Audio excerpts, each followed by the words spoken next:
محرم الحرام یہ وہ دن ہے جو اسلام سے پہلے بھی عزت اور توقیر کا دن سمجھا جاتا تھا، اور اس دن نبی کریم صلی اللہ علیہ وآلہ وسلم خود بھی روزہ رکھتے تھے اور اپنے اصحاب کو بھی روزہ رکھنے کا حکم دیتے تھے۔ حضرت موسیٰ علیہ السلام کو اللہ تعالیٰ نے اسی دن فرعون سے نجات عطا فرمائی، تو یہ دن شروع ہی سے بہت مکرم چلا آ رہا ہے۔ اسلام میں ایک وقت تھا کہ اس کا روزہ فرض تھا، لیکن بعد میں رمضان المبارک کے روزے فرض کیے گئے اور اس کا روزے کو نفلی طور پر رکھا گیا۔ اب لوگوں میں دین کا جو صحیح رخ ہے اس کو سمجھنے کی بجائے مشہور روایت ہوتی ہے، اس کے لیے سننے کے لیے لوگ تیار ہوتے ہیں، اور لوگ یہ چاہتے ہیں کہ ہماری منشا کے مطابق جہاں بیان ہو وہ بیان ہمیں سننے کو ملے، جو دین کی صحیح روح ہے وہ کوئی بیان کرے یا نہ کرے۔ یہ مزاج بن گیا لوگوں کا، اس لیے خطباء مبلغین وہ عوام الناس کو دیکھ کر بیان کر دیتے ہیں۔ حضرت حسین رضی اللہ تعالی عنہ کا مقام بہت اونچا ہے، اللہ تعالیٰ نے ان کو نسبی طور پر بہت اونچا مقام عطا فرمایا، لیکن آج ہی میں سوچ رہا تھا کہ کیا کبھی ہم نے غور کیا کہ 10 محرم الحرام کو اللہ کے رسول نے صلی اللہ علیہ وآلہ وسلم یا محدثین اور فقہاء نے، صحابہ اور اہل بیت نے ہمیں اس بات کا حکم دیا ہے کہ حضرت حسین رضی اللہ تعالی عنہ سے محبت کا اظہار صرف ایک دن کرنا ہے، باقی سارا سال توجہ نہیں کرنی۔ میرے خیال کے مطابق یہ ایک ایسی سوچ ہے کہ جو بندہ سرسری نگاہ رکھتا ہے وہ یہ سوچتا ہے، ورنہ حضرت حسین رضی اللہ تعالیٰ عنہ کا اتنا اونچا مقام ہے کہ جب بھی ذہن آپ کی طرف جاتا ہے اور واقعہ کربلا کی طرف جاتا ہے، وہ چاہے 10 محرم الحرام کا دن ہو یا سال کا کوئی دن ہو، کوئی مہینہ ہو، تو اسی وقت انسان کو افسوس ہو جاتا ہے کہ دیکھو نواسہ رسول کو لوگوں نے شہید کر دیا۔ یہ کیفیت پورا سال رہتی ہے، اور چونکہ لوگ ایام مقرر کر چکے ہیں اور انہی میں محصور ہو چکے ہیں، اس لیے ان کو بات سمجھ نہیں آتی۔ وہ کہتے ہیں یہ جو دن آیا ہے اس دن کیوں نہیں ہوا، حالانکہ یہ دن کئی لحاظ سے بیان کیا جا سکتا ہے۔ انہی میں ایک واقعہ کربلا کا بھی ہے۔ اگر حضرت حسین رضی اللہ تعالیٰ عنہ کے صرف اسی ایک واقعہ کو دیکھا جائے، باقی چیزوں کو چھوڑ دیا جائے، تو یہ مناسب نہیں ہوگا کہ آپ مدینہ پاک میں تھے، جو 10 محرم الحرام کا واقعہ پیش آیا، اس کی ابتدا کہاں سے ہوئی، کربلا کیسے پہنچے ہیں۔ سن 60 میں حضرت سیدنا امیر معاویہ رضی اللہ تعالی عنہ کا وصال ہو جاتا ہے۔ اس کے بعد یزید کا جو گورنر ہوتا ہے وہ دباؤ ڈالتا ہے کہ یزید کے لیے بیعت کی جائے۔ حضرت حسین رضی اللہ تعالی عنہ اس وقت مدینہ طیبہ میں تھے، تو مدینے کے گورنر نے آپ کو یہ کہا بلا کر کہ آپ میرے ہاتھ پر بیعت کریں یزید کے لیے۔ حضرت عبد الرحمن ابن ابی بکر رضی اللہ تعالی عنہ کو بھی کہا، دونوں نے یزید کی بیعت نہیں کی۔ یہ کون ہیں حضرات جنہوں نے یزید کی اس وقت بیعت سے انکار کر دیا؟ سب سے بڑی شخصیت تو یہی ہے حضرت حسین رضی اللہ تعالی۔ یہ کس کے نواسے ہیں؟ ہمارے نبی کریم صلی اللہ علیہ وسلم۔ حضرت عبد الرحمن بن ابی بکر جو حضرت ابو بکر صدیق کے بیٹے ہیں، حضرت ابو قحافہ کے پوتے ہیں، انہوں نے بھی انکار کر، یہ ہو گئے پوتے۔ ایک نواسے ہیں جو حضرت ابو بکر صدیق رضی اللہ تعالیٰ عنہ کے ہیں، انہوں نے بھی انکار کر، ان کا نام ہے حضرت عبداللہ بن زبیر رضی اللہ تعالیٰ عنہ۔ انہوں نے بھی یزید کی بیعت نہیں کی۔ حضرت عبداللہ بن زبیر رضی اللہ تعالیٰ عنہ کس کے بیٹے ہیں؟ حضرت زبیر کے بیٹے ہیں، حضرت اسماء کے بیٹے ہیں، اور حضرت اسماء رضی اللہ تعالی عنہا یہ جناب صدیق اکبر کی بیٹی ہیں۔ تو حضرت عبداللہ بن زبیر نواسے ہو گئے۔ تو ایک نواسا ہمارے نبی کا صلی اللہ علیہ وسلم، ایک نواسا حضرت ابو بکر صدیق کا، اور حضرت ابو بکر صدیق کا بیٹا عبد الرحمن۔ ان تمام شخصیات نے یزید کی بیعت کا کیا کر دیا تھا؟ انکار کر دیا۔ ان کو مشکلات کا سامنا کرنا پڑا۔ ویسے معذرت کے ساتھ آپ لوگوں کا حال ووٹوں میں جو ہوتا ہے وہ سب دیکھتے ہیں. آپ لوگ ایک جگہ ووٹ دینے کا وعدہ کرتے ہیں, دوسری پارٹی سے پھر وعدہ کر لیتے ہیں. اور یہی کام کس نے کیا تھا؟ کوفیوں نے. ورنہ جو حق سمجھو اس پہ ڈٹ جاؤ جیسے حضرت حسین نے کیا, اور بات کھری کریں اور جھوٹ نہ بولیں اور اس پر جان تو دے دیں لیکن اپنی بات سے ایک انچ بھی پیچھے نہ ہٹیں. کوئی ایک آدھ بندہ تو دکھائیں ذرا. کس منہ سے ہم کہتے ہیں کہ ہم حضرت حسین سے محبت کرتے ہیں؟ میرا خیال ہے بس صرف آج کل جلسے جلوس یہ چیزیں ہیں. کون ہے جو حضرت حسین کی سیرت سے سبق حاصل کرے؟ رضی اللہ تعالی عنہ. حضرت حسین رضی اللہ تعالی عنہ کو جب پتہ چلا کہ مدینہ میں مجھے دباؤ ڈالا جا رہا ہے, آپ نے اپنے بچوں کو لیا, حضرت عبد الرحمن ابن ابی بکر نے بھی لیا, اور یہ سارے حضرات تشریف لے گئے مکہ المکرمہ. اب مکہ المکرمہ میں کے سارے جمع ہو گئے. حضرت عبداللہ بن زبیر بھی وہیں اور حضرت حسین بھی وہیں رضی اللہ تعالیٰ عنہ, حضرت عبد الرحمن ابن ابی بکر, یہ سارے حضرات وہیں تھے. اور پہلے سے وہاں کچھ بڑی شخصیات تھی. حضرت عبداللہ ابن عمر رضی اللہ تعالیٰ وہ بھی وہیں تھے. حتیٰ کہ نبی پاک صلی اللہ علیہ وآلہ وسلم کا سگا چچا کا بیٹا حضرت عبداللہ ابن عباس رضی اللہ تعالیٰ وہ بھی مکہ میں موجود تھے. اور روات حدیث میں سے, راویان حدیث میں سے ایک صحابی حضرت ابو سعید خدری رضی اللہ تعالیٰ وہ بھی وہیں موجود تھے. اب جب حضرت حسین وہاں گئے, کوفیوں کو پتہ چلا, عراق کے لوگوں کو پتہ چلا کہ حضرت حسین وہاں آ گئے. حضرت حسین رضی اللہ تعالیٰ عنہ کو خط لکھے, وہ بڑے بڑے تھیلے جیسے خط آتے گئے نا حضرت رکھتے گئے. آج فلاں کی طرف سے, کل فلاں, 2 خط آج آ گئے, 4 کل آ گئے. رمضان المبارک سے خط شروع ہو, اور واقعہ کربلا پیش آ رہا ہے. محرم الحرام کی یہ سلسلہ خطوط کا کب سے شروع ہو گیا تھا؟ رمضان شریف سے.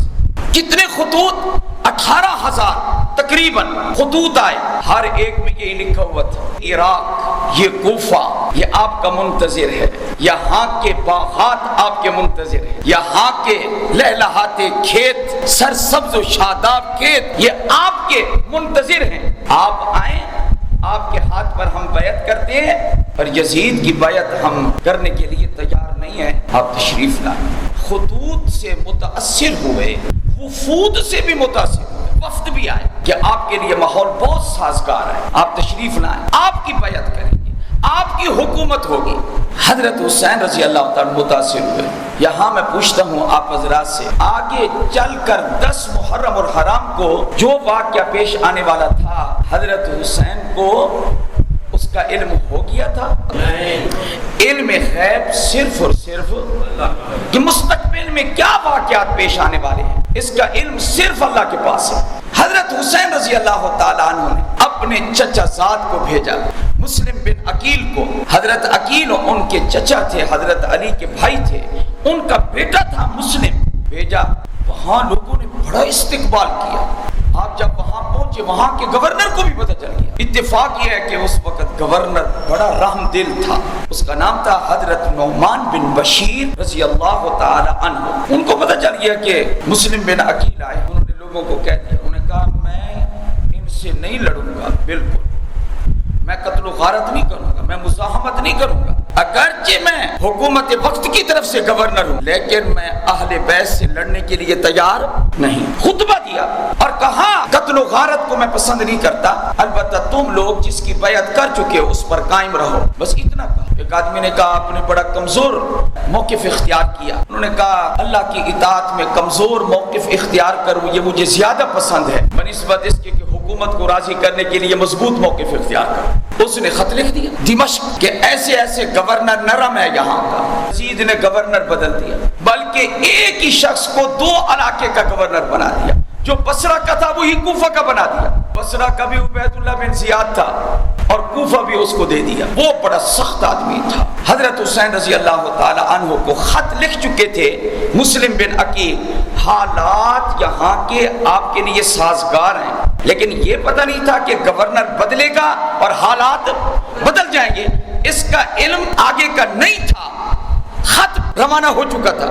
حضرت حسین رضی اللہ تعالیٰ عنہ مکہ سے روانہ ہونے لگے اپنے بچوں کو ساتھ لے کر. کون کون روکنے والے تھے؟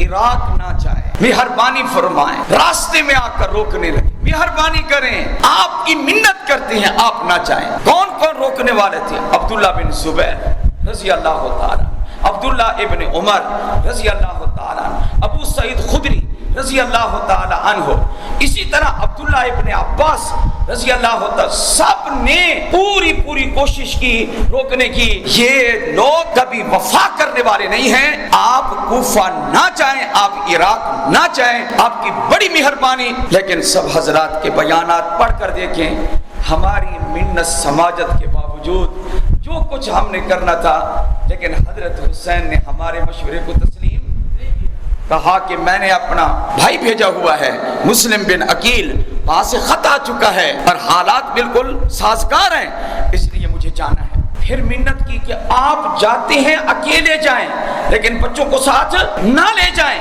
تو فرمایا کہ میں خط پڑھ چکا ہوں، اپنے بچوں کو لے کر حضرت حسین رضی اللہ تعالیٰ عنہ روانہ ہوئے کوفہ کی طرف۔ ہوا کیا، ایک جگہ آتی ہے زبالہ، زبالہ جگہ پر جب پہنچے تو پتہ چلا، کیا پتہ چلا کہ گورنر بدل گیا ہے۔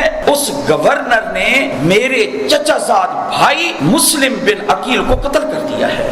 یہ خبر زبالہ مقام پر پہنچی ہے۔ حضرت حسین رضی اللہ تعالیٰ عنہ کے قافلے میں جتنے لوگ تھے، فرمایا غداری ہو گئی ہے ہمارے ساتھ اور ہمارے بھائی کو شہید کر دیا گیا ہے، لہذا میرے قافلے سے جو واپس جانا چاہتے ہیں چلے جائیں۔ لیکن حضرت مسلم بن عقیل کے جو بیٹے تھے انہوں نے کہا ہم نے اپنے باپ کا بدلہ لینا ہے۔ یہاں پر حضرت حسین کو پھر آگے بڑھنا پڑا، آگے پھر سفر کرنا پڑا۔ تو زبالہ سے آگے جب یہ قافلہ جا رہا ہے تو عبید اللہ بن زیاد نے 1000 کا لشکر بھیجا، فوج بھیجی 1000 کی غر بن یزید کی قیادت میں، اور جب وہ پہنچا ہے تو قادسیہ کے مقام پر راستے بدل جاتے ہیں، ان کو کوفہ داخل نہیں ہونے دیتا، راستہ روک لیا، لیکن قتال شروع نہیں ہوا۔ عجیب حالات تھے۔ حضرت حسین رضی اللہ تعالیٰ عنہ جب نماز کا وقت آتا تو آپ کہتے آپ خود نماز ادھر پڑھیں، ہم ادھر پڑھتے ہیں۔ کہتے تھے نہیں، یہ تو حکومت کی وجہ سے ہم آئے ہوئے ہیں، ورنہ جو نمازی ہیں وہ ہم نے آپ کی قیادت میں ادا کر دی ہے۔ وہ دشمن کے لوگ بھی کس کے پیچھے نمازیں پڑھا کرتے تھے؟ حضرت حسین کے پیچھے نماز پڑھ کے پھر وہ اپنی فوج میں چلے جاتے، حضرت حسین اس طرف وہ اس طرف چلے جاتے۔ یہ حالات چل رہے تھے، راتیں گزرتی رہی، دن گزرتے رہے، اللہ اکبر۔ 7 کو کیا ہوا، 8 کو کیا ہوا، 9 کو کیا ہوا، تمام واقعات اپنی اپنی جگہ پر ہیں۔ لیکن قربان جائے جب 10 محرم الحرام کا دن آیا اور حضرت حسین نے ان کو پہلے سے کہہ دیا تھا، کہا تھا دیکھو قتل و قتال نہ کرو، 3 اختیار میں آپ کے سامنے رکھتا ہوں، ان میں سے جو مجھے دے دو، مجھے واپس جانے دو جہاں سے میں آیا ہوں، مجھے دمشق جانے دو، میں اپنا معاملہ یزید کے سامنے بیٹھ کر خود طے کروں گا، مجھے کسی اسلامی سرحد پر جانے دو تاکہ جہاد کرتے کرتے اللہ کے راستے میں شہید ہو جاؤں۔ انہوں نے کہا کہ ٹھیک ہے، پیغام بھیجا عبید اللہ بن زیاد کو، گورنر کو، اس نے کہا ایک ہی نہیں ماننی، ایک بات بھی نہیں ماننی، اور ان کو کوفہ بھی داخل نہیں ہونے دینا۔ عمر بن سعد کی قیادت میں 4000 کا لشکر پھر آ گیا، یہ 5000 ہو گئے۔ 10 کا دن تھا اور علی صبح جس دن حضرت کے ساتھ یہ واقعہ پیش آنے والا ہے، اللہ اکبر کبیرہ، حضرت حسین رضی اللہ تعالیٰ پتہ نہیں کیا اندازہ ہو گیا ہوگا، اللہ کو پتہ تھا کہ ہونا کیا ہے، لیکن کچھ اندازے بھی ہوتے ہیں جانے والے کو۔ حضرت حسین نے 10 کو غسل فرمایا، رات ساری عبادت میں گزاری، غسل فرمایا، اور آپ کے ساتھیوں نے غسل فرمایا، اور یہ جو ہے کہ پانی بند کیا، یہ پہلے کا پانی موجود تھا جس سے غسل کیا، باقی انہوں نے پانی واقعتاً بند کر دیا تھا، اور وہ پانی لینے کے لیے راستہ روک چکے تھے۔ پھر بھی حضرت عباس، یہ کون عباس ہیں؟ یہ وہ عباس ہیں جو حضرت حسین کے بھائی ہیں، لیکن حضرت فاطمہ زہرا سے نہیں ہیں، یہ حضرت علی کی اور بیوی سے ہیں، حضرت عباس۔ آج آپ کے علم میں ہونا چاہیے کہ حضرت علی المرتضیٰ رضی اللہ تعالیٰ عنہ کے یہ 2 صاحبزادے، ان کو تو دنیا جانتی ہے اور ان کو جاننا بھی چاہیے، ان کا مقام بڑا اونچا ہے، ان کا حضرت حسن حضرت حسین رضی اللہ تعالیٰ عنہما کا، لیکن آپ کے 18 بیٹے ہیں اور آپ کی 18 بیٹیاں ہیں، تو وہ جو بیٹے ہیں ان کے نام کیا ہیں؟ حسن ہے، حسین ہے، محسن ہے، یہ تو حضرت فاطمہ زہرا سے ہیں رضی اللہ تعالیٰ عنہما، جو اور بیویوں سے حضرت علی کے بیٹے ہیں۔ آج جا کر نام پڑھنے آپ، ان میں ابو بکر بکر بھی ہے بیٹے کا نام، ان بیٹوں میں عمر نام کا بیٹا بھی ہے، ان بیٹوں میں عثمان نام کا بیٹا بھی ہے۔ تو آپ بتائیے اہل بیت اور صحابہ میں محبت تھی یا نہیں تھی؟ اس لیے تو اپنے بیٹوں کے نام کن کے نام پر رکھے؟ ابو بکر کا نام، عثمان کا نام، اور پھر یہ جو 3 بیٹے میں نے ابھی نام لیے، ان میں کربلا میں جو شہید ہوئے ہیں، حضرت حسین شہید ہوئے، حضرت عباس علمدار وہ شہید ہوئے، اور اس کے ساتھ ساتھ آپ کا بیٹا علی اکبر شہید ہوا، آپ کا بیٹا علی اصغر شہید ہوا، اور آپ کا بیٹا علی السجاد وہ بچ گیا، اور اسی کو جو بچ گیا تھا واقعہ کربلا میں، اسی کو دنیا جانتی ہے کہ اس کا نام اصل میں علی تھا، اور نام دنیا میں لقب ان کا مشہور ہے زین العابدین۔ تو جن حضرات نے آپ کے ساتھ شرکت کی انہوں نے بھی 10 کو غسل کیا ہے۔ حضرت عمر جو آپ کے بھائی تھے وہ شہید نہیں ہوئے، لیکن ابو بکر بھی شہداء کربلا میں شامل ہے، یہ بھی حضرت حسین کا بھائی ہے، اور حضرت عثمان یہ بھی حضرت حسین کا بھائی ہے، اور یہ بھی کربلا میں شہید ہوا ہے۔ صحابہ اور اہل بیت میں رشتہ داریاں بھی تھی، آپس میں محبتیں بھی تھی۔ آج کا دن یہ بیان کرنے کا نہیں ہے کیا کہ ہم ایک کو مانتے ہیں ایک کو نہیں مانتے۔ میں اپنا عقیدہ پر ملا کہتا ہوں، کیا سناؤں میں آپ کو عقیدہ؟ جس نے کہا بڑا پیارا کہا، اسلام ما اطاعت خلفاء راشدین، ہمارا اسلام وہ کس چیز کا نام ہے؟ خلفاء راشدین کی اطاعت کا نام ہے۔ دوسرا مصرع سنیے، فرمایا ایمان ما محبت آل محمد، اور فرمایا ہمارا ایمان ہے، کیا ایمان ہے؟ کہ ہم حضور کی آل سے، آپ کے گھرانے سے ہم محبت رکھتے ہیں، یہ ہمارا ایمان ہے۔ نبی پاک کے گھرانے سے محبت رکھنا یہ ہمارا ایمان ہے۔ اور ہم اس مسئلے میں کسی کو خوش نہیں کرنا چاہتے کہ کسی کا ذہن ہو کہ ہمیں خوش کرنے کے لیے یا آپ میں سے کسی کو خوش کرنا، نا نا نا نا نا، یہ ہمارا ایمان اسلام ہم اللہ کو خوش کرنے کے لیے بیان کرتے ہیں، کسی کو خوش کرنے کے لیے۔ یہ آیا بیٹھے آج یہ کہے گا کہ تم یوں بیان کرو تو میں یوں بیان کر دوں تو یہ خوش ہو جائے، اور یہ کہ واہ واہ تو کیا مولوی صاحب نے بیان کر دیا۔ نا نا نا نا، ہمارا اسلام، ہمارا ایمان یہ صرف اور صرف للہ رب العالمین۔ یہ کس کے لیے ہے ذرا بتائیں؟ اللہ کے لیے۔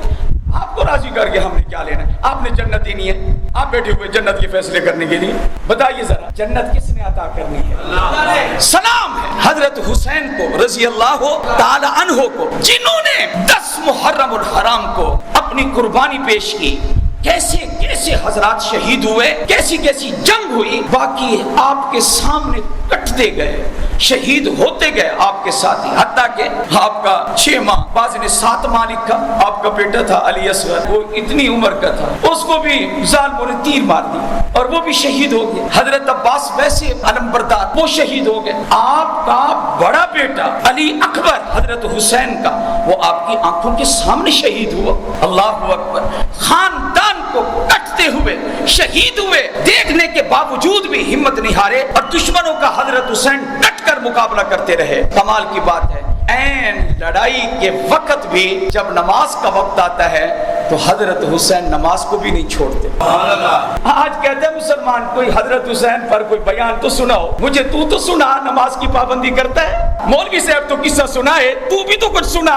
صبح کی نماز پڑھنے آتے ہو، عشاء پڑھتے ہو، جب دل چاہتا ہے نماز پڑھتے ہو، جب دل چاہتا ہے چھوڑ دیتے ہو۔ مولوی صاحب ذرا حسین کا واقعہ تو سناؤ، مولوی صاحب سنائے، تم بھی تو سناؤ، ان کی سیرت سے کیا سیکھا، ان کی عظمت سے کیا سیکھا، ان کی استقامت سے کیا سیکھا، نماز کی پابندی کرتے ہو۔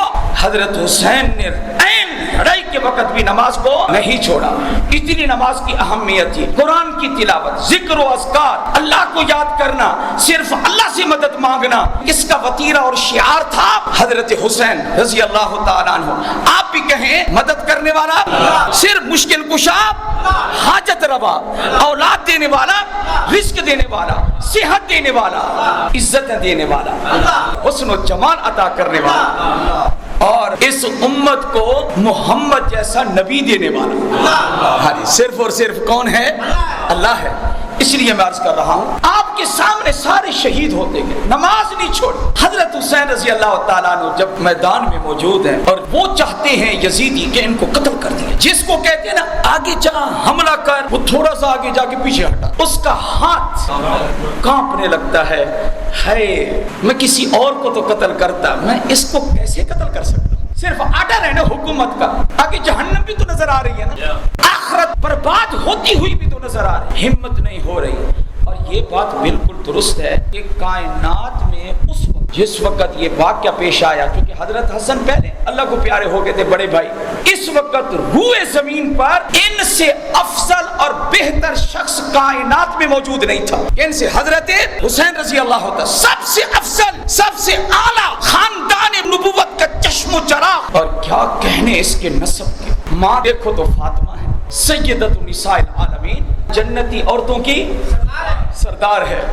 مجھے وہ واقعہ یاد آیا، حضرت ابو سعید خدری رضی اللہ عنہ مسجد میں بیٹھے، حضرت حسین آئے تو حضرت حسین نے یہ نہیں کہا کیا لوگو دیکھو جنتی آ گیا، یہ نہیں کہا، بلکہ فرمایا لوگو دیکھو جنتی نوجوانوں کا سردار آ گیا ہے۔ کیا کہا؟ جنتی نوجوانوں کا کیا آ گیا ہے؟ اور یہ بات بالکل ٹھیک ہے کہ جنتی نوجوانوں کے سردار تھے، الحسن والحسین سیدہ شباب اہل الجنہ، حسن و حسین یہ جنتی نوجوانوں کے سردار ہیں۔ کوئی بھی قریب نہیں جا رہا تھا۔ ایک شخص بدبخت تھا جس کا نام شمر ذل جوشن تھا۔ آپ کو پتہ ہے کہ یہ کون تھا شمر؟ یہ شمر ذل جوشن وہ شخص تھا کہ اس کا بھانجا عباس تھا۔